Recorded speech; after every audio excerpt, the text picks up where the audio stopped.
Hello everyone, I hope you are doing well. In today's video I want to teach you some overall tactics and strategies that will help you win your games much more easily. And trust me, once you learn them you'll definitely see better results and perform at your best.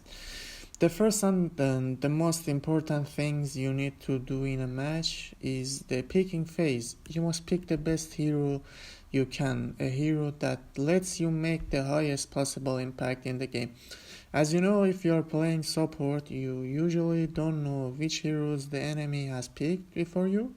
So it's very important to choose a hero that gives you a strong chance of winning your lane. And if you're a mid laner, off laner or carry, you should pick heroes that match well into the enemy's draft. For example, heroes like Warlock, Jack Hero or even Leech are extremely strong supports in the current patch. Since you can't predict your lane matchup, these heroes are very safe picks that help you secure the lane. There is also other heroes like Nature's Prophet, Venomancer and even Techies. They are not bad in the laning phase and can also have good impact later in the game. In any case, depending on your role, it's your choice what you want to play. But in my opinion, the most important principle in the picking phase is choosing heroes that are stronger than most other in the current meta. As you've seen in the international and other major Dota tournaments, coaches bring us page of notes and stats just for the picking phase.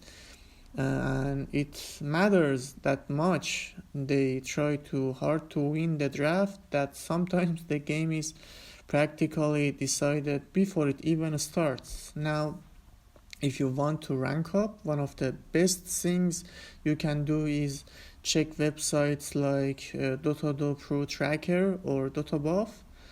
Go to the heroes section. You can easily see the meta heroes, pick rates and counter picks. Then you can either pick those meta heroes yourself or pick heroes that counter them. For example, if the enemy picks Ursa, you can pick heroes like Abaddon, Windranger, Phantom Lancer, TA, Legion, Commander or Venomancer as any role you played. These things need practice and repetition, but once you learn which heroes counter which, you will win your games much more easily. So the next phase is early laning phase. This is the second part of the game you must pay attention to. So minute 6 is the first power rune and minute 7 is when the wisdom runes respawns. You should play around them this time. You usually have to leave your lane as a support or even as a mid laner. It's extremely important to win the first 7 minutes. The best things you can do is pick a strong laning hero, then quickly evaluate whether your double lane is stronger or weaker than the enemies. So, if you're weaker, try pulling camps, cutting waves, or just focusing on the last hit or taking XP. Keep the lane stable.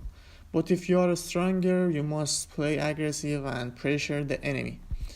And after this phase, during this time, minute 7 to 14, the goal is usually to take their tier 1 towers and start rotating.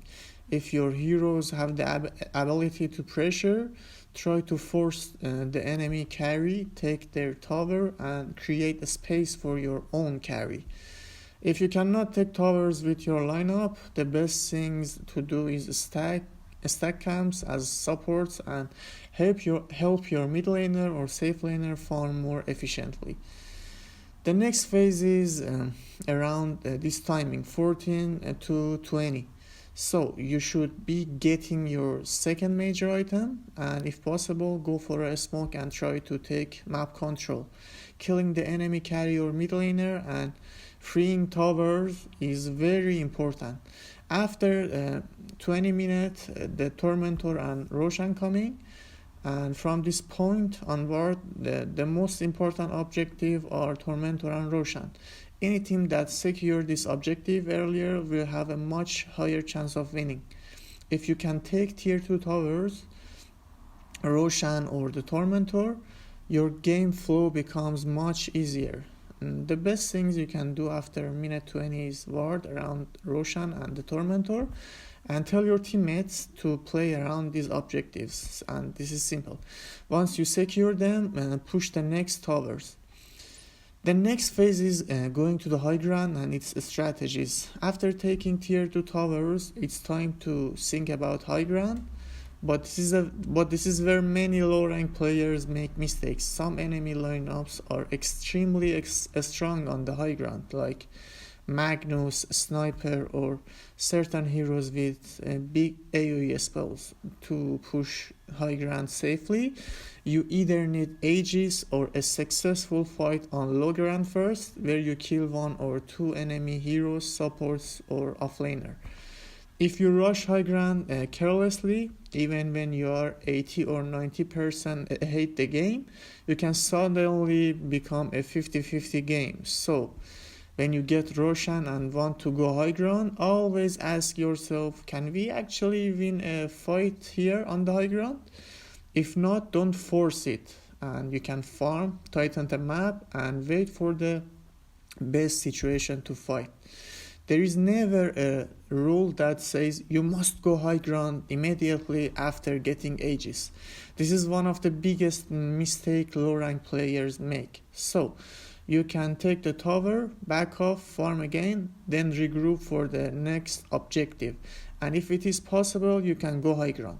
Always remember, the team that makes fewer mistakes win. So if you just play safer and avoid throwing, your win rate will skyrocket. So in the next video, I will explain every phase of the game one by one in detail, so you can be a master in each part and win more consistently.